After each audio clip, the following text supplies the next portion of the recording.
liberty to come in and sit down or stand around, whatever you would like to do. It's 5 o'clock and we're going to call this meeting to order. Dear Lord, thank you for bringing us here this evening to do the business of the county. We pray for open minds and open hearts. Amen. Amen. I pledge allegiance to the flag of the United States of America and to the republic for which it stands, one nation, under God, indivisible, with liberty and justice for all. You got a packed house tonight. We're going to keep things to 3 minutes. If you want to fill out a speaker card, Jessica will help you do that. I'm going to scoot right on through. Approve the agenda. Madam Chair, if I may, at the request of the applicant, tab number 7, which is an application for a small-scale comp plan map amendment, CP 2112 for the Southwest Georgia Oil Company. As the applicant, they have requested that this item be withdrawn from the agenda tonight.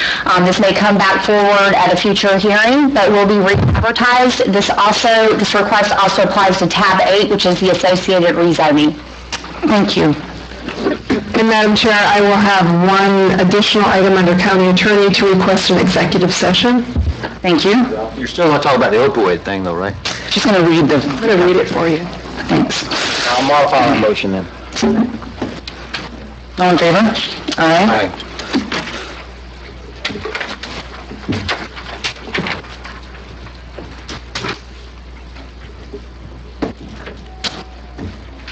We're going to start off with Laurie Stork.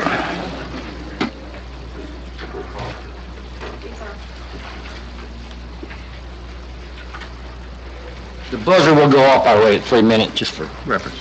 Okay. I signed up last, so I thought I didn't know I'd be first.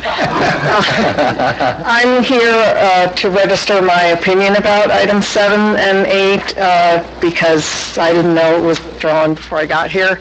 The comp plan is established for a reason, first of all, and it should be undertaken to change that with very much research and review of what the request is being made, and especially when it comes to the county that we live in and the natural resources that we have here. Wakulla Springs is something that brings tourism and something that we all love so much.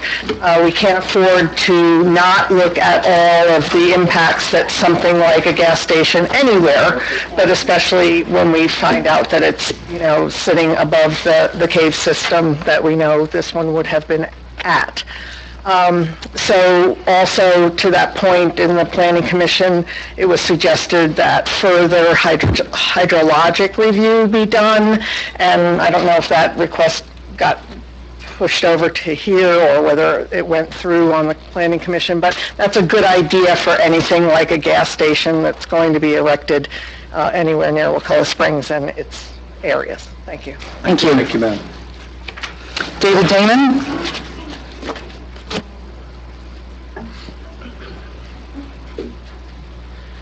David Damon, thank you, Commissioners. So,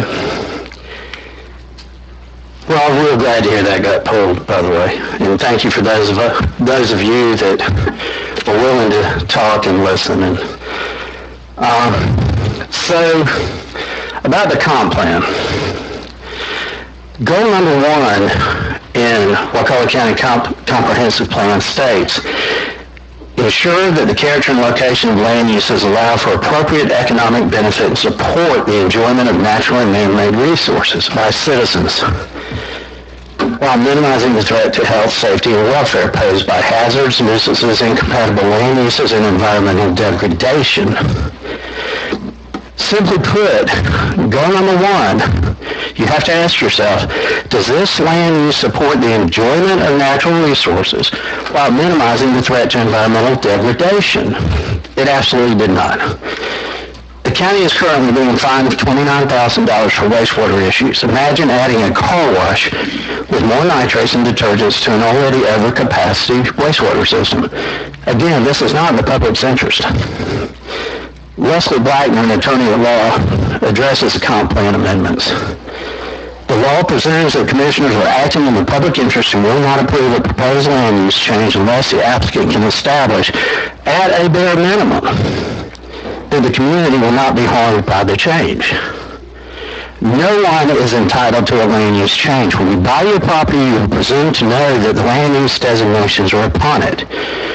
If you get the commission to vote to approve the change, it is because the majority of commissioners decided that changing the law serves the public interest. This did not.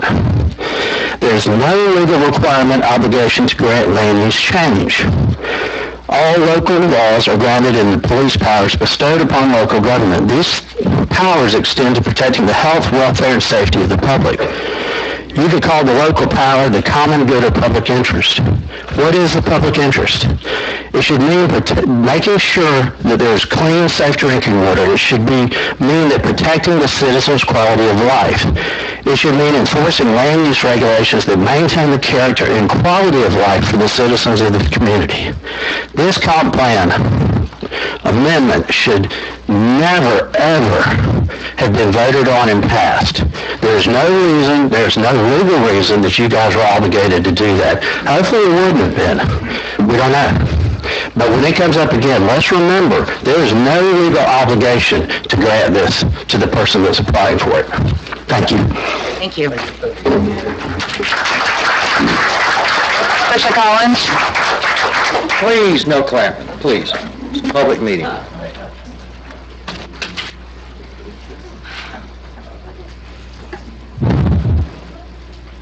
Commissioners, hi. Thank you so much. Glad to be here with you. My husband and I have an Airbnb in Panacea, and we have so many guests. We've had it for almost 4 years in April.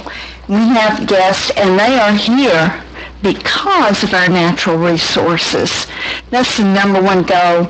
An interesting thing happened during the pandemic. Tourist development tax, bed tax revenues have skyrocketed. Commissioner Thomas estimated that in August of 2020, based on the $21,000 in revenue, that we had 4,200 nightly stays that month, which Commissioner Thomas estimated translated to $500,000 for that month the tourists spent in local stores and restaurants. University of Florida IFAS estimated the economic impact for Wakulla Springs State Park was $19.7 million in 2019, supporting 276 full and part-time jobs. Why do people come to Wakulla? Local people from surrounding counties might visit Shell Point or Mashes Sands, but many go right on to St. George, while people further away go to 30A. People are not coming here for our beaches. They are not coming here to tour the architecture. They would have to go to Apalachicola for that. People don't come to Wakulla to shop. They have their own Walmart. Although they may need some gas while here, people certainly don't come here with the express purpose of buying gas. So why are people coming in droves? Because, as the signs say, it's the natural place to be. They are here to explore the refuge, see the birds. They are here for hiking and biking trails, here to eat local seafood, here to visit the wondrous Wakulla Springs and paddle the river. Taking the good name of Wakulla and unnecessarily gambling with it by changing the zoning to permit the development of the gas station on top of a cave with an underground artery that gushes straight to the heart of Wakulla Springs sounds like the most insane public relations move ever. Every internet search will yield this incredible error for all to see. We will never be able to erase the black X over a place called Wakulla. We won't even need the consequences of pollution to ruin us. We'll already be ruined. Save our existing businesses, please. Save our reputation. Save our trademark, Wakulla. I'm asking you, please, when this issue comes before you, to vote no. Thank you so much for hearing me. Thank you. Thank you, ma'am. Patrick Orsa?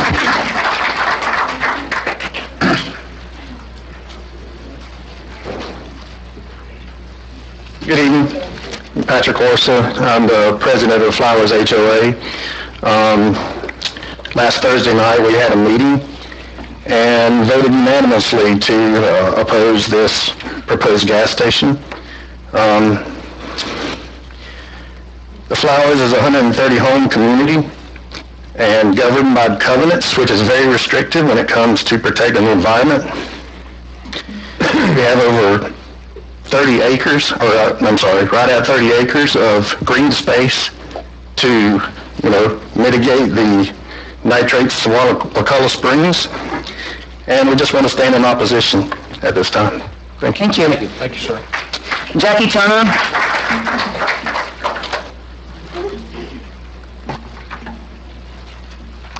Thank you for your, forgive me. Thank you for your time tonight. I appreciate y'all listening to what I have to say. As others have indicated, Wakulla Spring is our county's namesake. It draws visitors literally from all over the world. One might argue it's the main economic engine of the county. And Wakulla Spring is already ecologically stressed. Locating a gas station directly above the cave system, just miles from the spring, would be folly. Wakulla County has a history of protecting Wakulla Spring. The Wakulla County Board of Commissioners joined my husband Joe Griffin and the Florida Wildlife Federation and Florida's Attorney General in a successful legal fight to stop Tallahassee's nitrogen contamination of the spring. You have another opportunity to protect Wakulla Spring, forgive me, by finding another site for this gas station. Please follow the recommendation of our planning commission. Do not allow this project to go forward. Please protect the international jewel of Wakulla County. Again, I appreciate your time. Thank you for the consideration of my comments. Thank you for your public service. Thank you. Thank you. Thank you, ma'am. Eugene Watkins?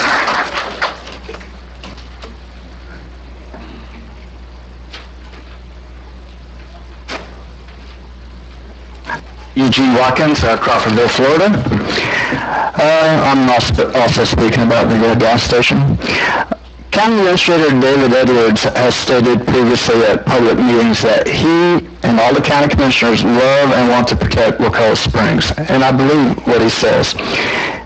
You can protect our springs by voting against changing the comp plan map for this gas station, which will be built above a cavern that leads directly to Wakulla Springs. I also found some facts that I find interesting. A pen-sized hole in a tank can leak 400 gallons of gasoline per day, and it only takes 1 gallon to contaminate 1 million gallons of water in the cave systems and our drinking water. Many people in the county have a well at their property. So if you really love and value Wakulla Springs, show us by voting no on this comprehensive plan map amendment. Thank you. Yeah, you didn't change your speech. What was that? You got pulled off the agenda. You could have changed your speech. Well, I'll have another one for you. Sue Damon?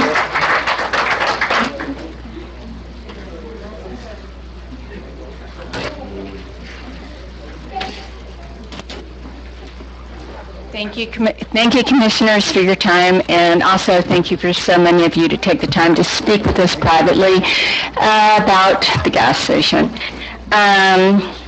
So, what's in the public's best interest? Wow, this is great to see this many people here. I'm not sure who is doing that from the back, but please stop doing it. Thank you. No rules, please. No rules. So what is in the public's interest is what we're looking at here.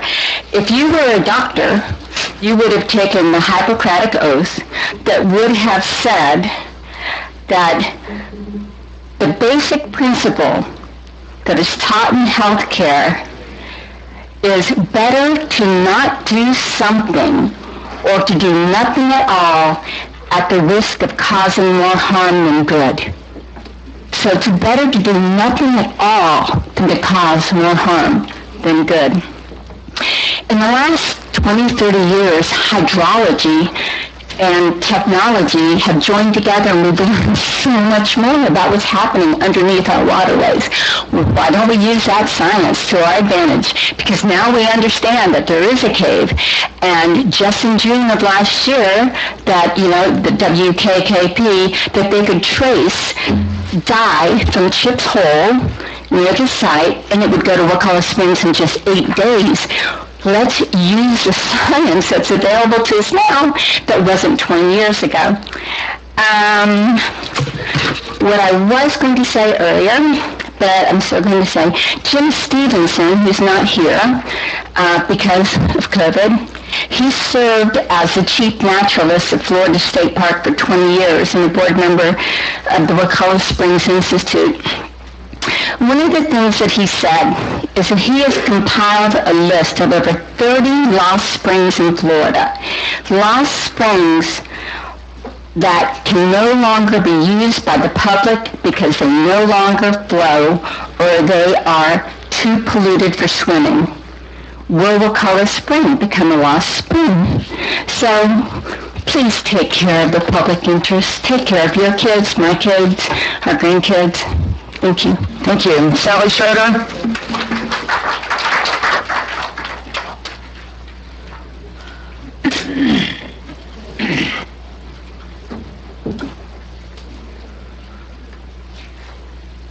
Hello. Hello. Thank you for listening to all of us.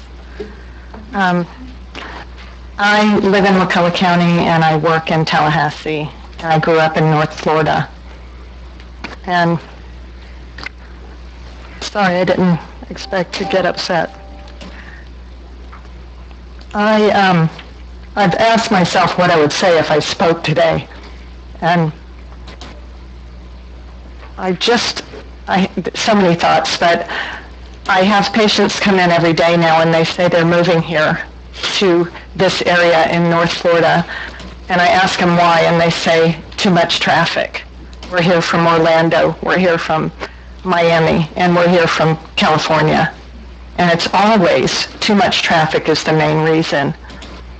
In December, I had the misconception that Destin was a desolate little beach area, and I don't know why I missed the memo, but I planned 5 days in Destin and got the number from a friend and drove my little boy and myself over there and discovered that it was traffic and construction, outlet malls, lots of people, and condos.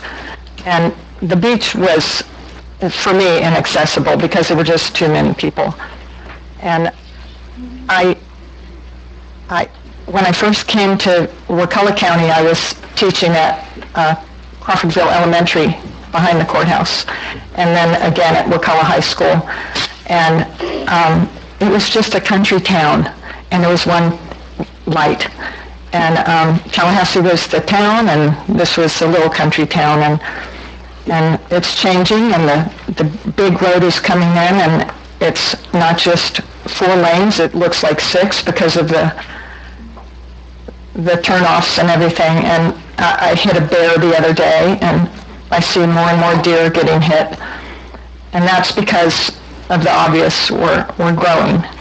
So I used to see flocks on the side of the road driving around Florida, big fields with oak trees, and we would sneak into little areas in the woods and find a water hole to swim in everywhere, all over North Florida. And now as I see it, we're the last frontier. Central and South Florida are full. The Panhandle is full. And we have this little golden nugget. And that's all that's left. And so my question is, what do we want it to look like in 10 years? Thank you. Thank you. Thank you, ma'am. Gil Damon?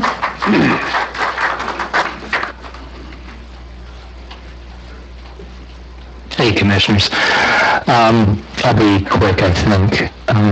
My name is Gil Damon. I'm from Wakulla County in North South. And I had the honor of having served as a second-generation riverboat guide and boat captain at Cold Springs State Park. I just want to say a word about the crowd here. We tried to call everybody off, and these are the folks who came anyway. These are the folks who got the word that the item had been pulled, and they still had something to say about it. And so, just about everybody coming in that door, I talked to most of them. They knew the item had been pulled, and they still wanted to talk to y'all. And so I think that's just important to note. And I just want to say that I could not be more proud to be a member of this community. And so I want to thank those folks for coming out tonight. Thank you. Allison Jones?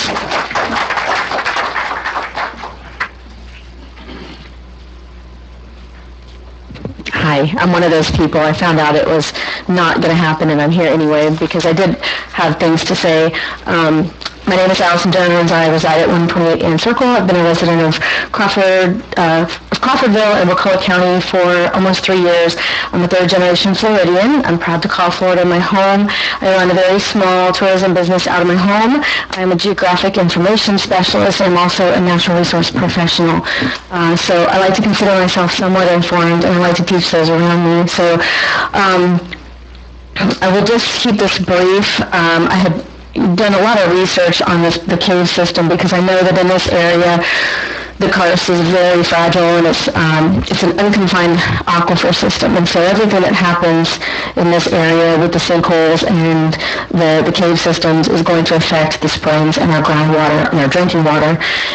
And, some of the talks that were happening at the Planning Commission meeting were making it sound like, this cave was a tube and that these tanks were going to be safe. And, that's not the way it works at all. As some of you know who are familiar with karst, this is an intricate system of like a sponge, if you will, a rocky sponge. And we have sinkholes, and these sinkholes are when these caves collapse, and I don't care how safe these tanks are, when you have a sinkhole that collapses, I've seen it my whole life, that's dangerous, and that's not really going to, I don't think the safety of these tanks is really going to matter as much when it's sitting in the cave system or very close to it. And also we found out that a spill has to be greater than 25 gallons to be reported. So there is a lot of spillage that can take place, not just from the tanks, but on the ground. And because it's so sandy and unconfined, it's important that we consider all of the infiltration from this cave system. And so I will keep that brief. I had more to say, but thank you for hearing me. While you're up here, do you want to speak? Are you the same person who wants to speak on number 11, or you want to wait until then? I'll just speak on that. My concerns with the development is, and just to be clear, this is the 100-acre property, Golden Construction, correct? Okay. So I'm a resident that will be, my property will be adjoining this property, and I understand that the appraiser's website has this property listed at 105 acres, but it looked like the survey may have come back with less than 100 acres, and I want to make sure that they're not, that if it's RR2, these are definitely 2-acre homes, and I would love to see the plan. I have not yet seen the plan to see what they're doing on the north side in this very small section, but I know that they're putting several septic tanks out there, and also because of the area, and we're talking about the spring shed, I know that there was a spring protection initiative that happened, I believe it was 2006, and they were encouraging that if you were going to have that many septic tanks, to keep the properties at 5 acres. And also, there's a ephemeral wetland. The developer mentioned that they are taking the appropriate setbacks with wetlands. There's no required setbacks with an ephemeral wetland, to my knowledge, but they are ecologically key because amphibians rely on these wetlands because they can't sustain fish, so it makes their populations very viable. And so this ephemeral wetland is very close to the power line, and so I would like to, we're not taking requests, but I would like to see that not become an impervious surface and develop into that little wetland there. Those are my concerns. Thank you. Thank you. Any more citizens address, even though I put her on the wrong thing? Okay, Time for the tobacco, I'm sorry? the tobacco presentation. Oh, thank you, Co-Chair. We're going to bring Liz Neighbors up and let her do the SWOT. I didn't hear you. I'm sorry? What did you say? I said thank you, Co-Chair. Let him stay inside. Good evening. I am Liz Neighbors. She got a great civics lesson tonight. I sure did. We're talking about tobacco prevention. I am with the tobacco prevention program here in Wakulla County, and we operate out of the county health department. The program started in 2008, and with me tonight are two amazing youth in our Students Working Against Tobacco program. That is one piece of the tobacco prevention program. We have more than 75 youth that participate in Wakulla County in this program throughout the school system here. And so I'm going to allow them to introduce themselves to you. Hello, my name is Aaron Kimbo, and I go to Wakulla High School, and I'm in the 10th grade. I'm Sammy Rodriguez. I go to RMS, and I'm in the 8th grade. And tonight they will be presenting to you. Take it away, Aaron. We're going to be talking about the Tobacco-Free Partnership. The Tobacco-Free Partnership of Wakulla is one component of the Tobacco Prevention Program. The TFP holds quarterly meetings where they discuss tobacco prevention efforts to make Wakulla a healthy place to live, work, and play for all residents. Our focus is youth intervention to reduce initiation and exposure to tobacco and electronic cigarette products, which are vapes. We want to limit the accessibility of this product as well as the acceptability. Nearly 9 out of 10 smokers start smoking by the age of 18. We want to change the statistics of our generation. Do you know someone or have you known someone who uses tobacco? Tobacco use is the leading cause of preventable death. 480,000 Americans die annually from tobacco-related illness. Over 16 million Americans are living with at least one disease caused by smoking. On average, smokers die 10 years earlier than non-smokers.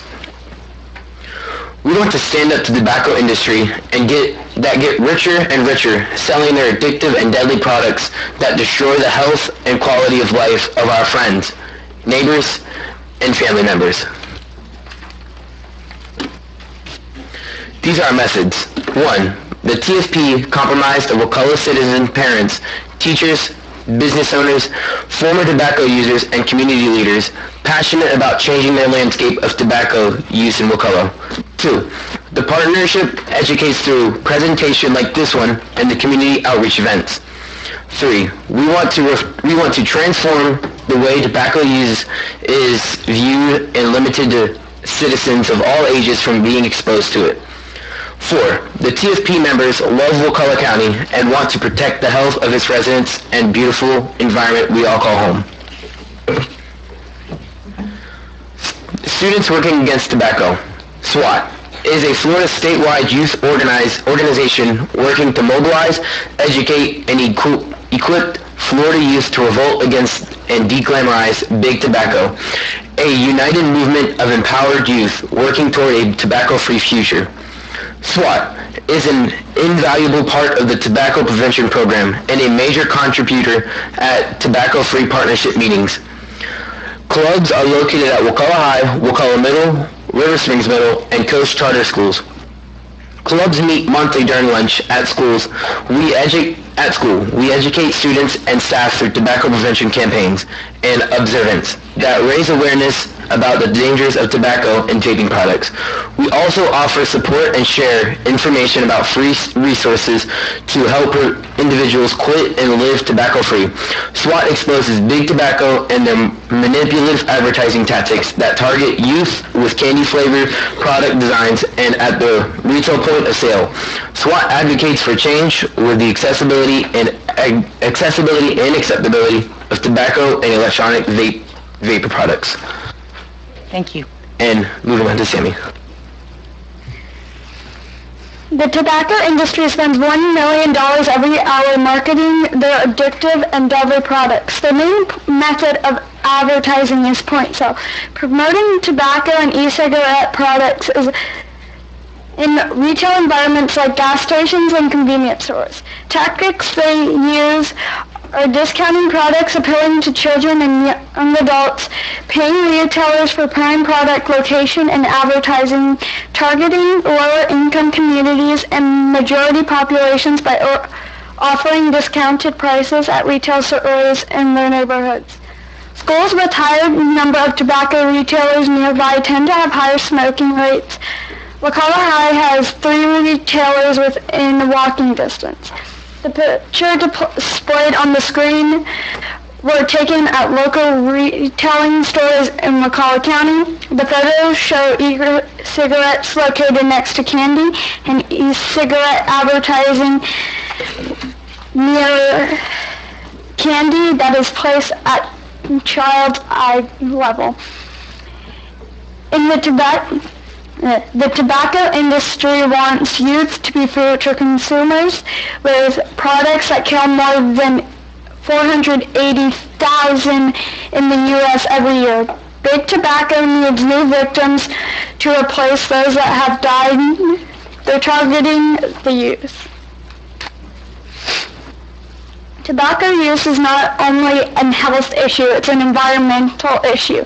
Cigarette butts are the most littered item on Earth and take approximately 10 to 15 years to break down.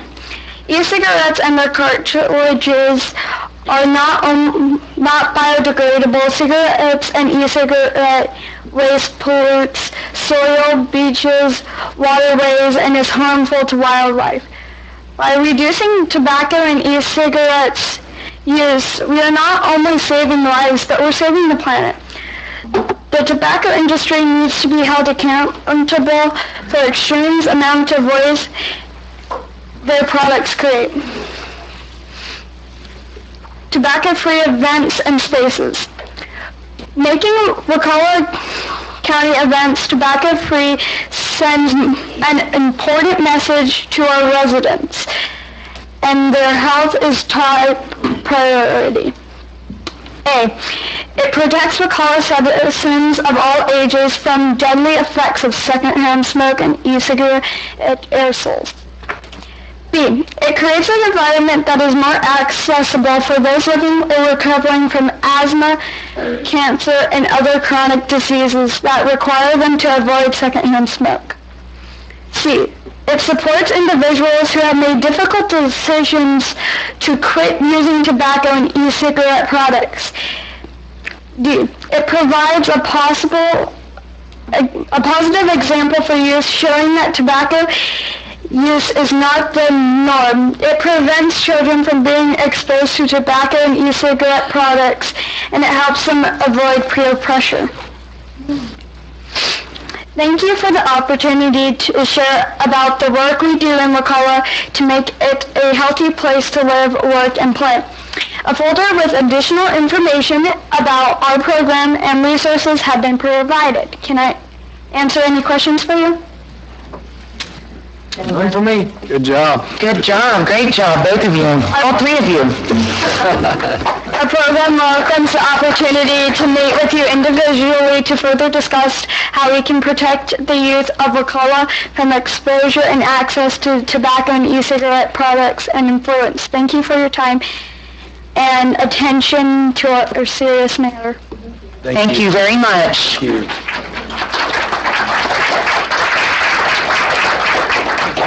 Ms. Tanny?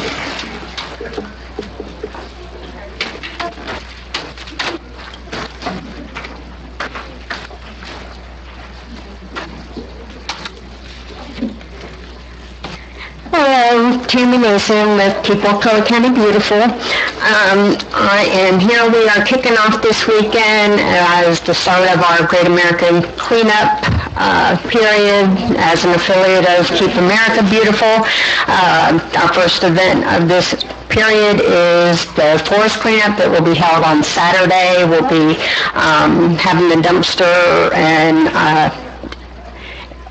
the event held at Hudson Park and identified, I think we have about 15 sites within the forest that we have identified that have been used for dumping that need cleaned up. So everybody here, we're doing a Leaders Against Litter again, and everybody here should have gotten an invitation, and I know a couple of you are coming out, so we really appreciate that. We do have a proclamation that we're submitting. Quincy, I see it's on here twice. Do you want me to read it, or do you want to read it? I'd be glad for you to read it. Okay. The proclamation. Whereas Keep America Beautiful is the nation's iconic community improvement nonprofit organization that envisions a country in which every community is clean, green, and beautiful place to live, has established the Great American Cleanup as its signature national effort for involving American citizens in improving their community environment. Whereas Keep America Beautiful Great American Cleanup is the nation's largest community improvement program, engaging more than 5 million volunteers and participants every year to create positive change and lasting impact in local communities. Whereas Keep Wakulla County Beautiful, the Keep America Beautiful affiliate, seeks to protect Wakulla County's natural resources and bring people together to transform public spaces into beautiful places. Whereas the Wakulla County Board of Commissioners recognizes Wakulla County's beautiful commitment to engage citizens, civic, and government officials and business leaders to work together to end littering, improve waste reduction, and beautify America's communities. Whereas Keep Wakulla County Beautiful and the Wakulla County Board of Commissioners are committed to elevate the importance of volunteerism, motivate everyone in our community to become stewards of the environment. Now therefore, I, Tammy Mason, do hereby proclaim this Keep Wakulla County Beautiful Great American Cleanup Season and call upon our citizens to join in activities that promote responsible environmental stewardship and help us renew our commitment to build a better world today and for future generations. So declared on this 22nd day of February 2022. Motion approved. Second. All righty, we're going to go ahead and skip right down to that, to Commissioner agenda items. Motion to approve, second. All in favor? Aye. Thank you, Tammy. Move consent. Second. Got a motion and a second to move consent. Yeah. Anybody want to talk about it? All in favor? Aye. Consent items pulled, none, correct? General business. Yes, Madam Chair, this is agenda item tab 6. This agenda item requests board approval to waive the procurement pilot ordinance and approve purchase of 60 Yamaha golf carts from Yamaha Golf Company for the Wakulla County Golf Course. Motion to approve. Second. We have a citizen that wants to speak.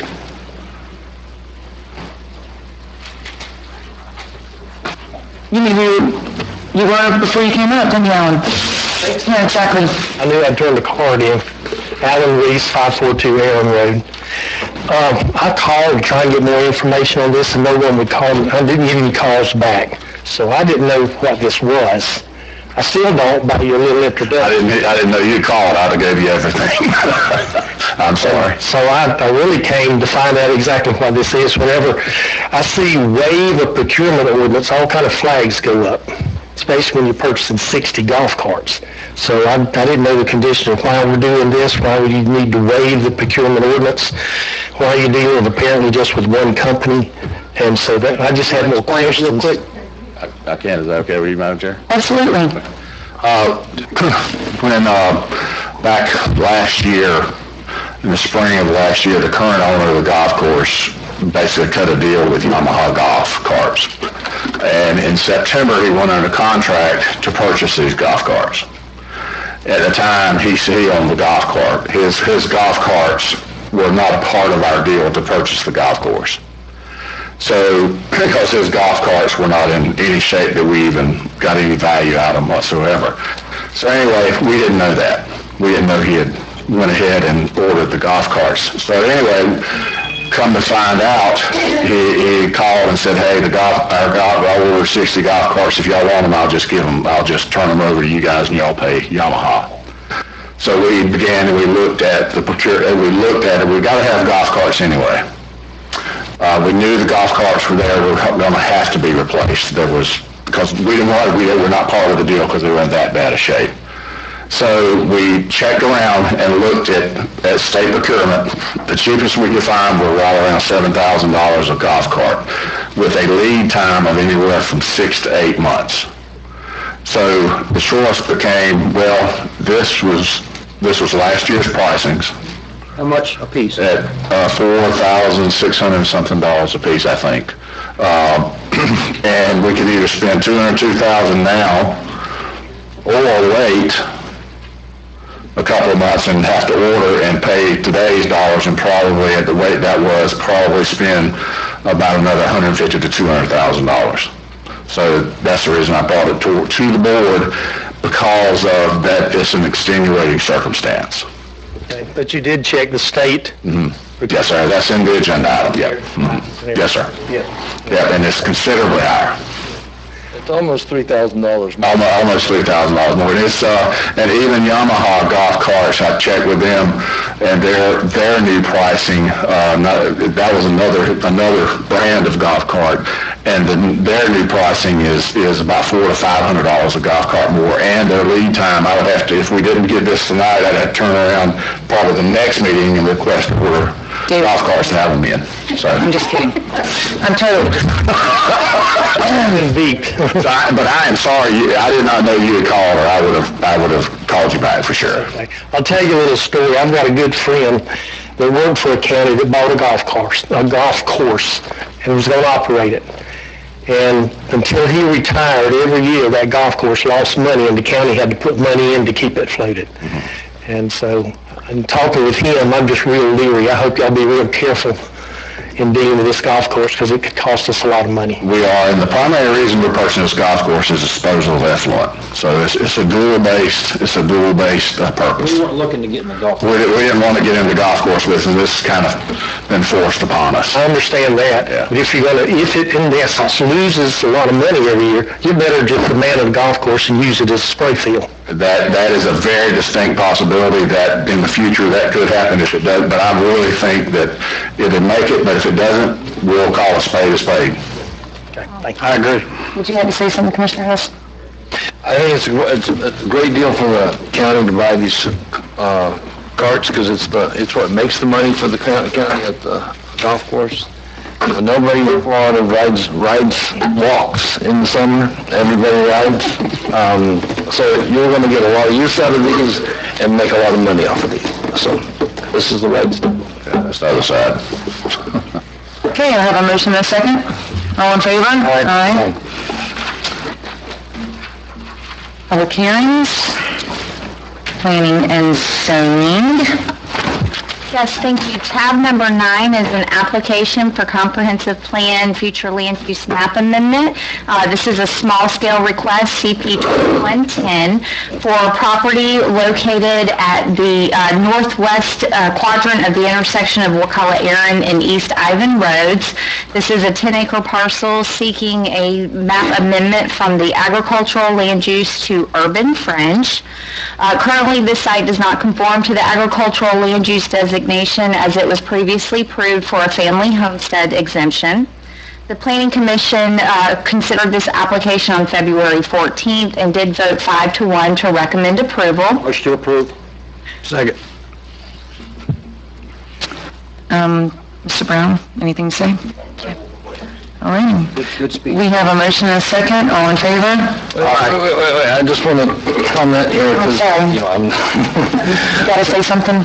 Okay, outside the town plan. It's outside the town plan. I voted against the Chadwick parcel, which was right adjacent to this, because it's outside the town plan. I understand that this is going to pass, but my concern is I keep looking at the school numbers, and now the school numbers were 750 over capacity. And I want to see something coming forward from our school system that starts addressing the problems that we have, that we're making our school systems over capacity, and if the school systems fail, people stop coming here. And so if you really want to keep this going, and the business going, and the development going, you're going to have to make sure the school system doesn't get damaged. Any others? Motion and a second, all in favor? Aye. Any opposed? Aye. 4-1. Of course. Tracy's consistent. Correct. County Attorney? Thank you. The next item, Madam Chair, is tab 10.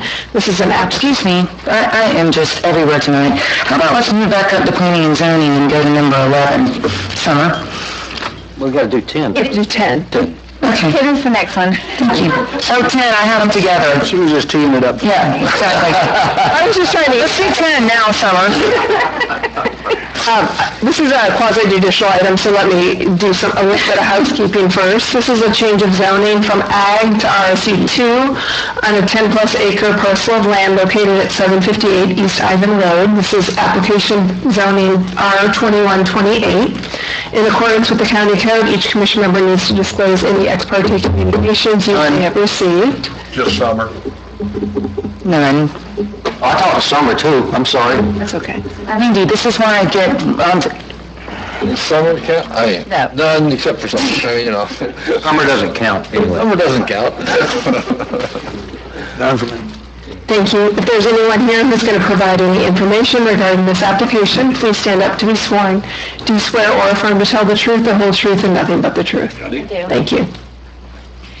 yes, this change of zoning application is encompassing of the previous comp plan amendment application that the board just previously approved from agriculture to urban fringe. This request from ag to RSU2 is consistent with the newly designated urban fringe designation for this property.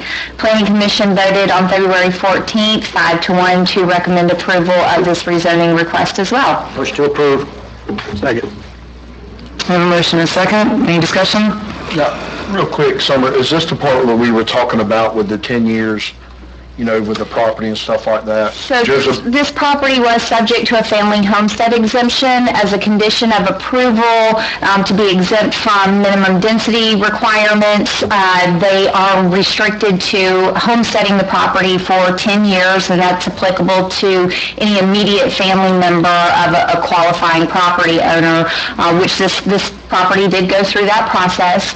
As part of this application, they are seeking to gain compliance with the comp plan in the code, and in the future will probably seek the board's approval to be released from those restrictions, provided that these applications are approved tonight. So it will now be consistent with the comp plan and the zoning based on the lot size. If I'm not mistaken, this affects about 10 pieces of property throughout Wakulla County. That is, because I know this is going to come up through Elizabeth Hughes, kind of the same thing with family property, and it's got split. So I want us to really take a look at, 10 years is a long time, and, if it's their property and it's split through the property and the brother, sister, family, I think if once it's theirs, they should be able to do what they want to with the property within reason, as long as it's not hurting anybody else's. So I really like for us to take a look at this. I'm for it, but I want us to take a look at it because I know Elizabeth Hughes would also wants to do the same thing. This is the one we recently changed. It allows people to be grandfathered beyond the comp plan, right? Density. That's correct. It provides an... First one, I think, was in Smith Creek. There's been a handful that have been done over the years. It's probably been, 6 or 7 years, maybe a little longer since these provisions. If I remember correctly, was adopted. Florida statute laid out the parameters for it, right? If you're going to exempt it from zoning and... They do, they authorize a family homestead exemption. They don't get into the level of detail. But just to be clear, this property is currently under a family homestead exemption, which is an exception from the comp plan. They are now going back and getting comp plan land use and zoning so that they don't need that exception. Right. So I thought it, okay.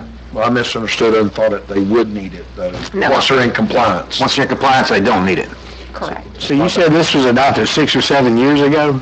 The ordinance for family homestead exemption, and my memory may be failing, I'm trying to kind of put the time frame together, so it may have been a little over 6 or 7 years ago, but it has been on the books for several years now, with that 10-year minimum requirement for homesteading. Situation in Smith Creek, wanting to split land up, family land. I just think it's a long time making somebody hold on. Oh, I agree. I'm all for changing it, but, so, I didn't understand that. That applied to all homestead property that had the exemption, that didn't apply to just this subject. That's correct. So there's a provision, there's some standards that they have to meet based on the size of the property or the length of time that it's been within the family and owned as family land.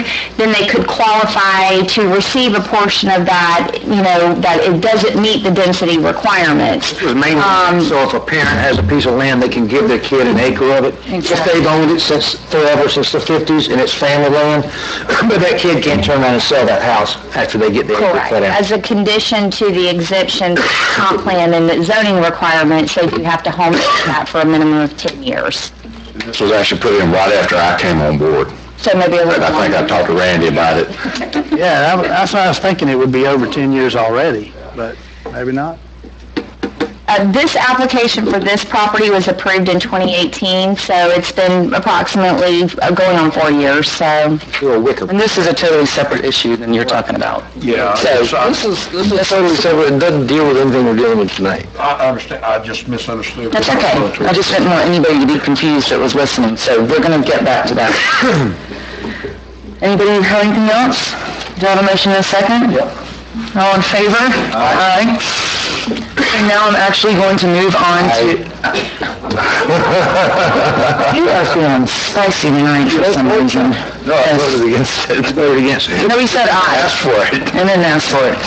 We're going to move on to number 11 finally. Thank you, Madam Chair. Item 11 is change of zoning, R2130, Golden Construction Company is the applicant. This is a change of zoning from Ag to R2 on about 98-acre parcel of land located in Wakulla Station area on the north side of Bloxham Cutoff Road. In accordance with Section 24.01 of the code, each commission member needs to disclose any ex parte, there's a bug here, ex parte communications you may have received. I think I talked to None.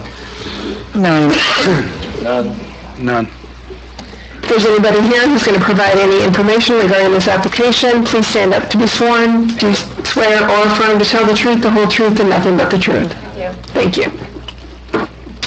Yes, this request is to rezone from agriculture to RR2 on just shy of 98 acres. This property is located on the north side of Bloxham Cutoff, east of Woodville Highway, and is intended to serve as the Phase 2 of the Wakulla Preserve at Wakulla Station subdivision. Phase 1 has already been constructed, and this will interconnect to that site. On February 14th, the Planning Commission voted to unanimously recommend approval of this rezoning request. Motion to approve. Second. I have a motion and a second. I have 3 speaker cards. Verna Brock? I'm Verna Brock. I live at 866 Woodville Highway, directly across the street from this subdivision that's going in. Y'all know me. I don't really oppose growth. I just want it to be well planned and prepared for with proper infrastructure. I've already contacted DOT because directly in front of the first phase of your subdivision, it is 55 miles an hour. There, as far as I can tell, there are no turn lanes being put in. I've asked them to please change the speed limit before someone gets killed coming in and out of there. Basically, we're looking at about 80 houses going in, and they will all be able to empty out on the Woodville Highway. And I'm very concerned about that. And I understand that the plan is for each house to have the improved, what's it called, the advanced septic system. This is directly over the car system and right near the water basin runoff from the Florida aquifer to Wakulla Springs. And we're putting in 80 houses with septic systems. So there's that concern. But beyond that, is there anything that we can do to prevent oil, gas, pesticide, herbicides, any of those kinds of things that are going to be running into the water that goes directly into Wakulla Springs, which we all recognize as being one of the primary natural resources in North Florida.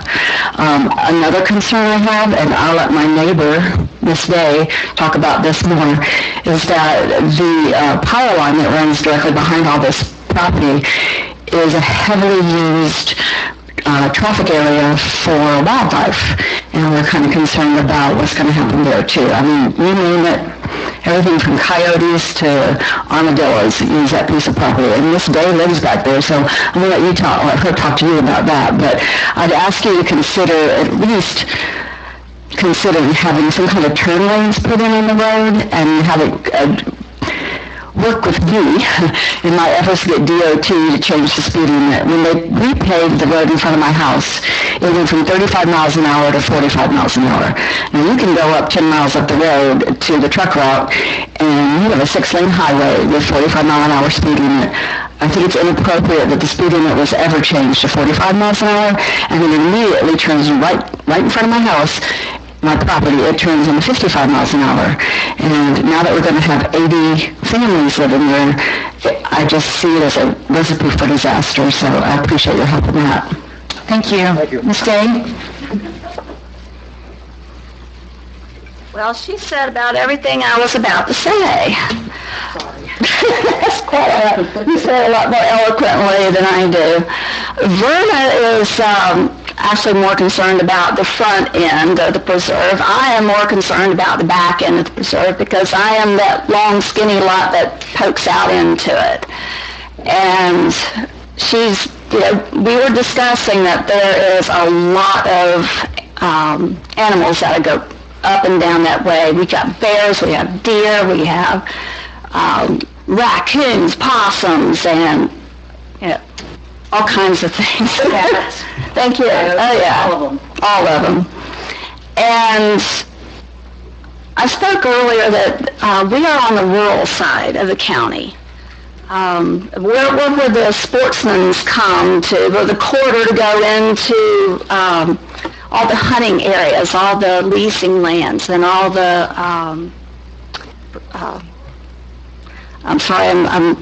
can't remember, the national forests, in order to get into some of the more pristine hunting areas, all the public lands back there, the Ecofina, all that through there on 98. And everything that is to the east of me is 10 acres or more.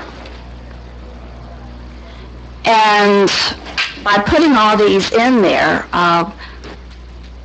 that's getting a little congested in there. There was a development that was supposed to be 100 homes years ago that was voted down because we didn't have the infrastructure for it. We don't have the roads on that side of the county.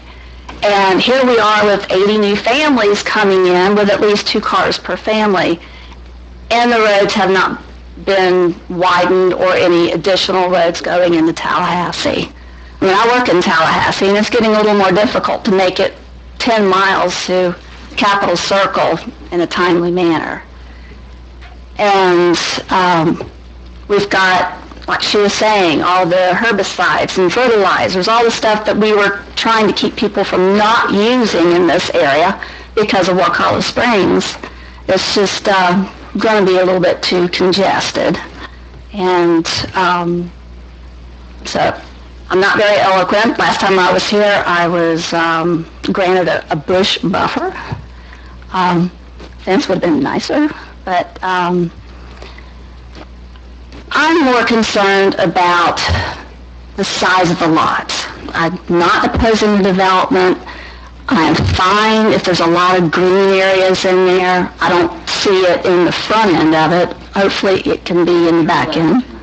Okay. And just make the lots bigger if you want to put more families back there, if you want to develop it into something different. Thank you. Thank you. Robbie? Just here for questions. Okay.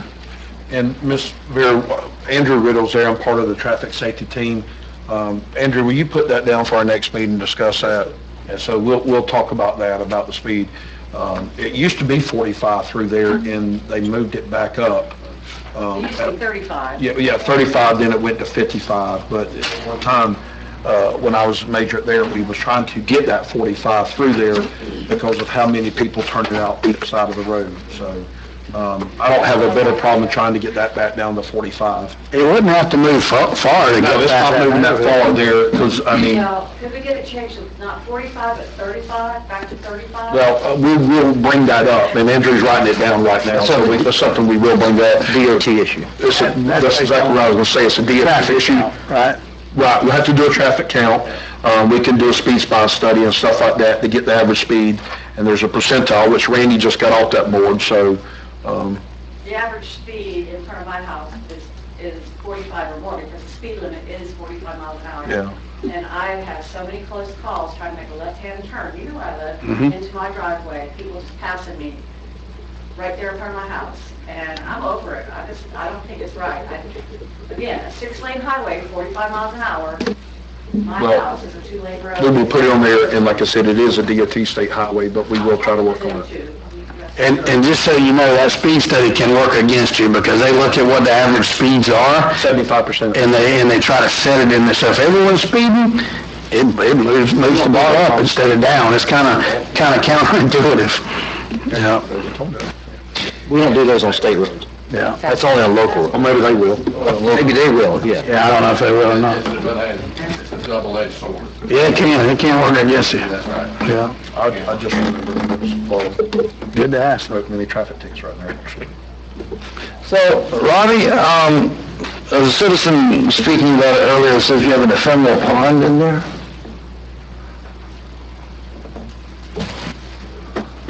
Robbie, 204 Shadeville. The pond it may be an acre, half of it's on the property. So, it's a very small little piece of the 100 acres.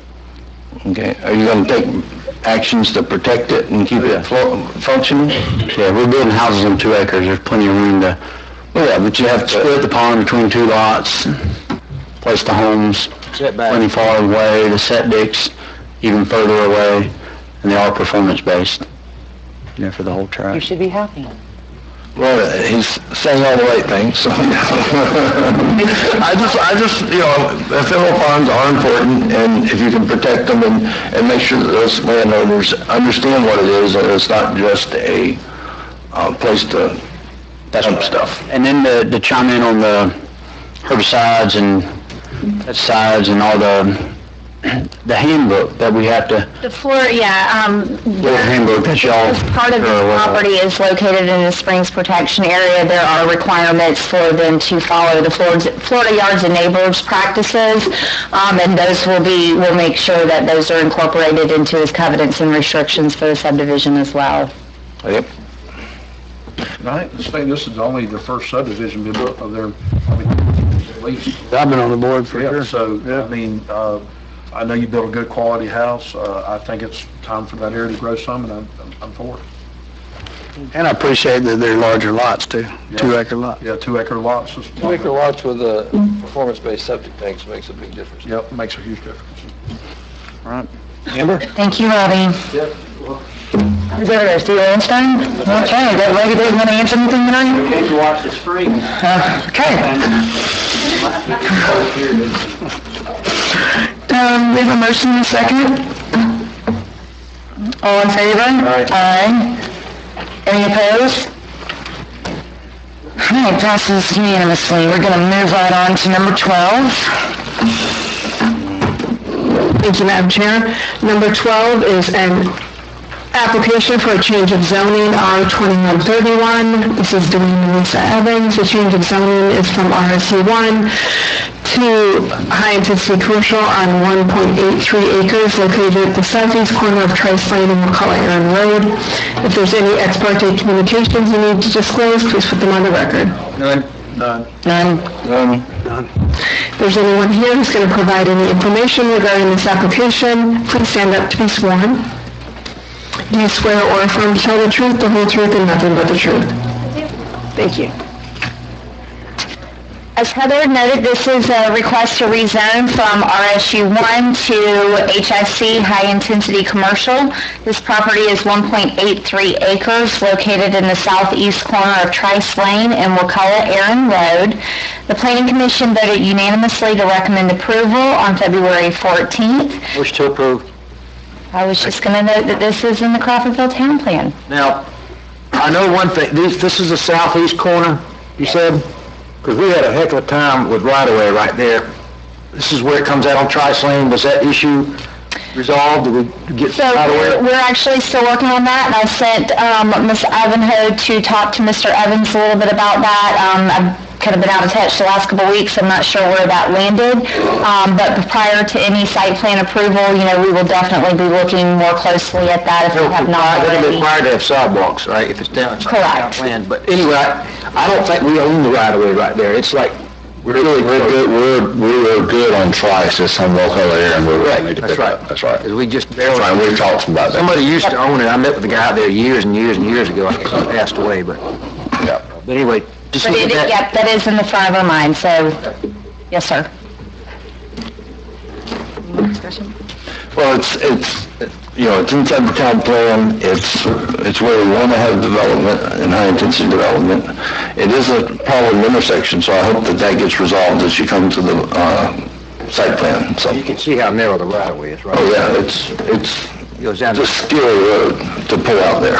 No sight lines. Before we stop. Mhm. Much better than it was. So. All right. That's it. Have a motion and a second? All in favor? Aye. Any opposed? Passes unanimously. Number 13? This is an application for change of zoning, R2201. The change of zoning is from ag to low-intensity commercial on 10.5 acres located at 1983 Crawfordville Highway. I thought about talking to Susie, but I didn't. None. None. If there's anyone here who's going to provide any information on the application, please stand up to be sworn. I got lots of questions. Do you swear or affirm to tell the truth, the whole truth, and nothing but the truth? Thank you. Yes, this request to rezone 10.5 acres from ag to low-intensity commercial located at 1983 Crawfordville Highway. This property is lying just north of the Walmart and the Lindsay Mills subdivision. The Planning Commission recommended unanimously for approval on February 14th of this request. Staff does note that this is also in the Crawfordville Town Plan and... Approve. Second. Yep. Anything else exciting, Senator? We have a motion and a second. Any discussion? Don't we have a speaker? Yeah? She might not want to be... I'll wait for questions. Thank you.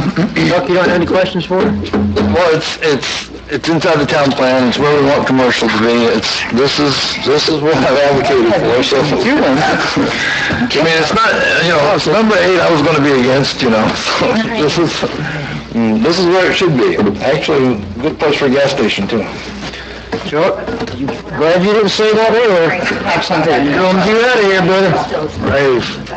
We have a motion and a second. All in favor? Aye. Any opposed? Passed unanimously. Now we get to the exciting part. Finally, Commissioner agenda items. Randy, I believe that we already took care of that. Correct. Now the good item. What's he, in the truck? Heather's so excited about this item. I'm totally going to. No question. I have a very long presentation I'd like to go through first. I would like to hear all the drugs that are covered. I'll make a previous motion. Question. So, thank you, Madam Chair. This is a proposed settlement agreement with Endo Health Solutions, Inc. and Endo Pharmaceuticals. Back in December, this board approved to participate in a nationwide settlement against 3 other opioid manufacturers and distributors.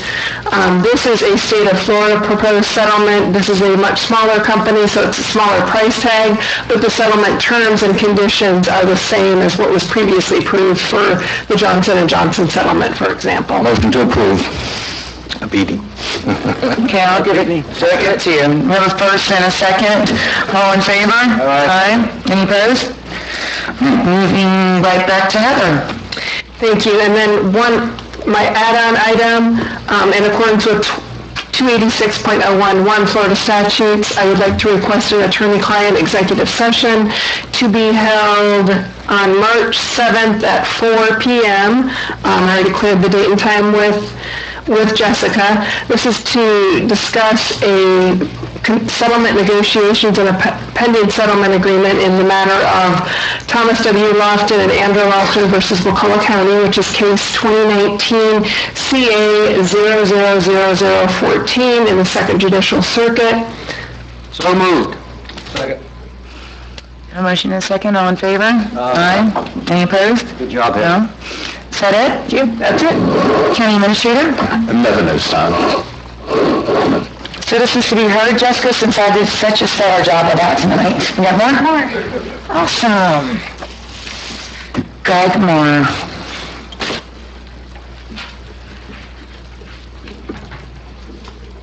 Madam Chair, Commissioners. Greg Moore Jr., Crawfordville, 89 Bay Pine Drive. Recent issues have been used by a few to foment quite a noisy mob. You've been hearing from them. Some of them were here earlier, and maybe a few still. And most of the folks in that mob are pretty well-intentioned.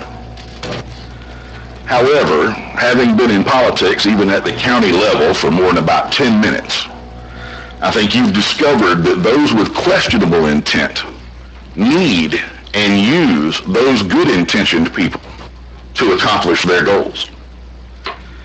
The reality is that behind this noise are a few who would, let's say, let no crisis go to waste. The fact that their goals can be accomplished through half-truths, deceitful imaging, and emotional marketing is not a moral dilemma for them. Always, the ends justify the means. It's alarming to me how otherwise reasonable conservatives can be so easily frightened or so effectively impassioned that they readily flee to the emotional warmth and false security of a mothering statist bosom, eventually to the detriment of their liberty. When people look back at your service, Commissioners, you should be able to be said to stand strong, unflinching, to protect the rights of the individual. You want people to say, well, you know, I can say he was politically expedient, which is about the nicest thing you can say about somebody that blows with the breeze. I think you'd rather have someone say, you know, I didn't agree with everything that person or man or woman did, but I know that that person always did what they believed to be right and just. Political expediency be danged. And I use the word believe because your core beliefs don't change from day to day. They don't blow with the wind. What you believed right before the mob showed up and made a bunch of noise is right in the face of all the noise. And I implore you to make decisions based on protecting the right of the individual in all of your actions. Thank you for your time. Thank you. Thank you, Greg. Was that it, Jess? All right. Discussion issues by Commissioners Greenman. I'd like us to talk briefly about giving the board some direction now we've had this gas tank thing come up. Yes. I think we need to look at our Wakulla Springs Protection Ordinance. We don't have authority to approve or disapprove a site plan for a gas station. What we do have authority to approve is comp plan amendments and zonings, and the Springs Protection Ordinance, which governs how staff approves it.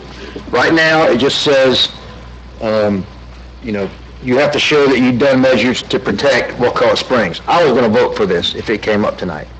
Now, I'd rather see us make new standards in there, and Chuck, I think we should have staff go back and do what would DP, what would the Springs Alliance, what are reasonable protections for these cave reasonable systems. protections for our cave system. Yes. When we wrote the comp plan, we didn't understand where the caves were. Now we do. We need to put in regulations so the developers, when they come forward, they know that this is to be allowed there, this won't. And that's What I just said. that's what we need. So, clear direction, if you have this, if you don't have it, impermeable layer of soil below you, or, if, whatever, I'm sure there's certain conditions, just like we do with sinkholes, you'll have a certain setback for a certain use, another setback for another use. Right.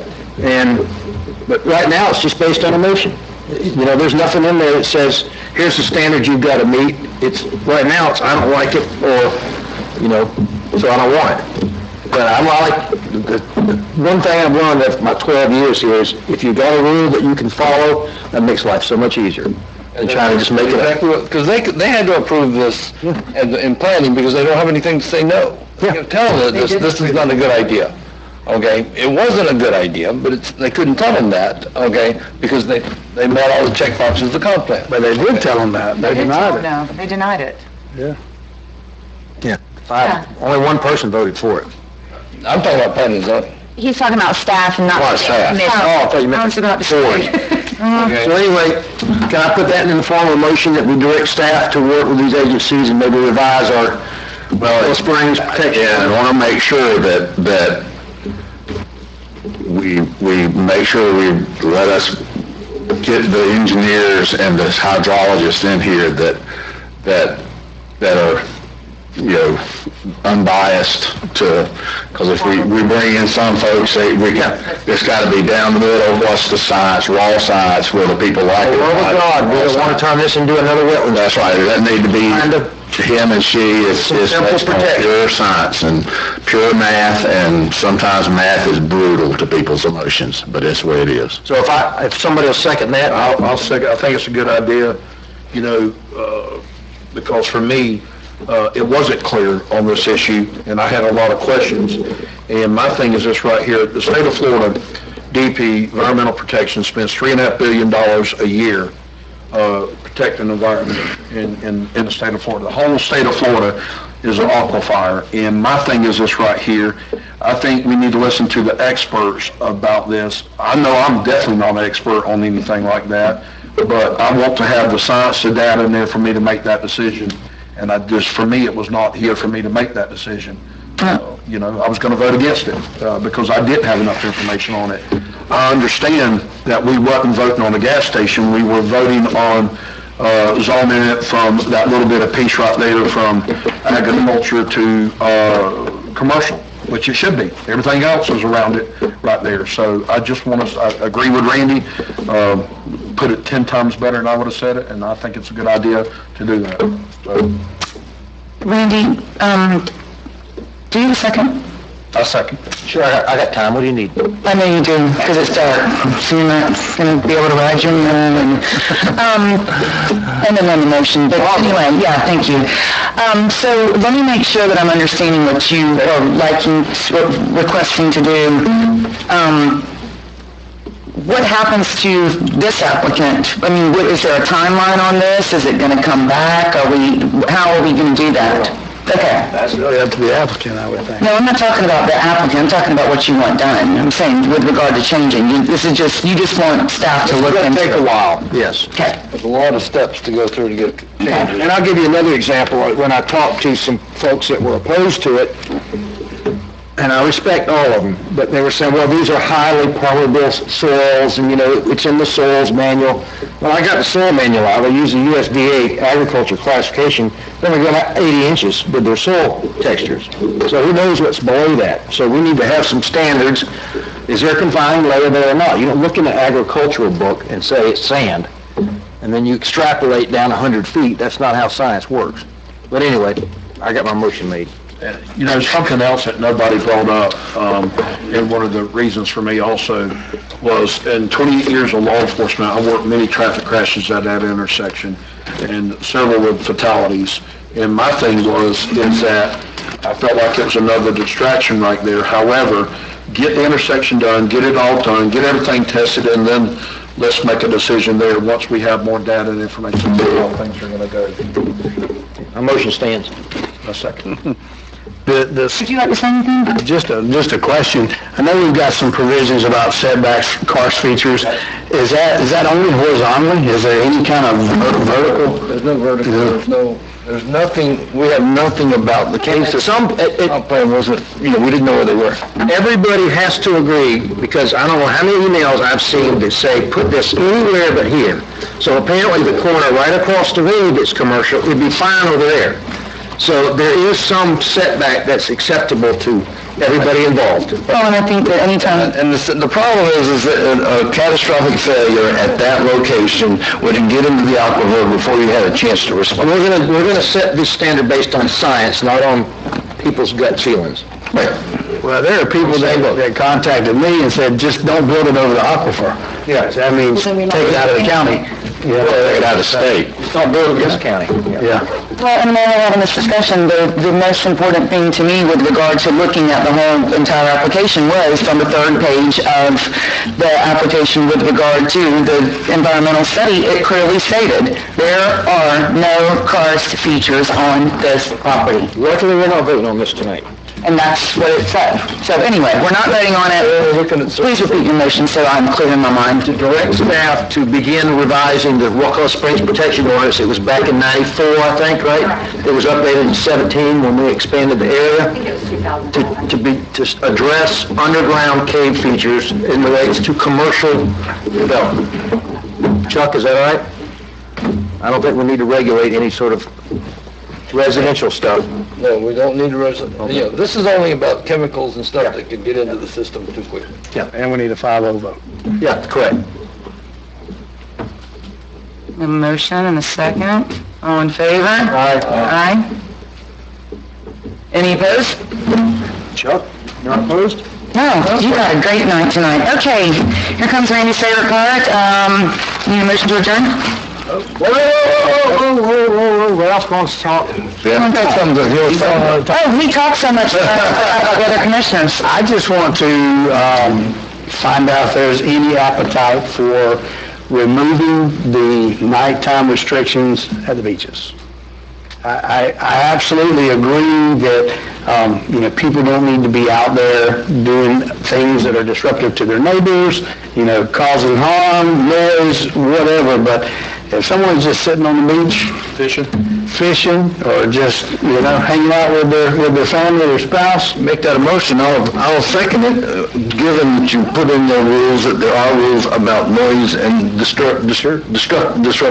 about the sheriff's department first. I was gonna say, that's- Can of worms. Absolutely. I have an appetite for you. I'd certainly entertain doing it. About it. I talked to Billy Jones about this before, then it came up, because I met with Shell Point, on the issue, and I understand they was having some problems, but a lot of it was people from out of town. It wasn't even that. So, Billy said they would be willing if they got clear direction on what to enforce. I don't want to punish the local people.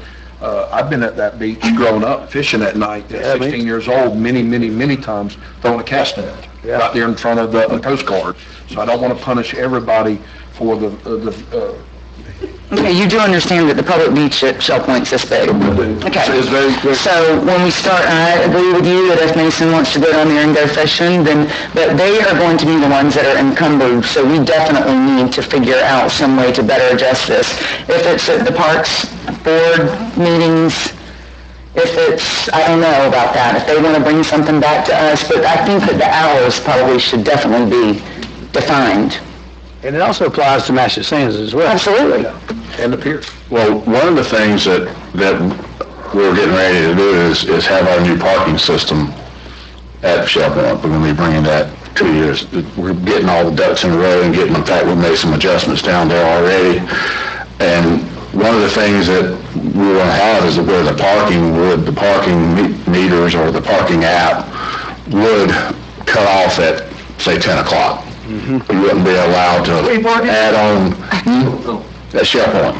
And you wouldn't be able to park no longer after that legally. Now, if we change that up, we'll have to change that. We can change, that's not a big deal. I'm just saying, that's what, based on what we are right now, that's what we were gonna bring forward. Talk to the sheriff's department and see if they see any problems with it, and then bring it back. This is going to be like the Reserve America, where you go to Cold Spring State Park, State Forest, and You'll be able to scan in and have the QR code and all that stuff. But the idea is that keeps people from coming up, farms, you can still walk to the park and the park is open and all, all that stuff. It's just, we would just shut the parking off to where the general public couldn't come in, but folks at Shell Point could continue to walk in. All right, I'll get with the sheriff's department, I'll bring back an agenda. Now I'll make a motion to adjourn. Thank you, Randy. We're adjourned. Oh, did you want to say anything? You've been so quiet. I'm just kidding. We're done. Folks speaks a lot less now than he did with... You're totally done. Can't adjourn twice without... I know.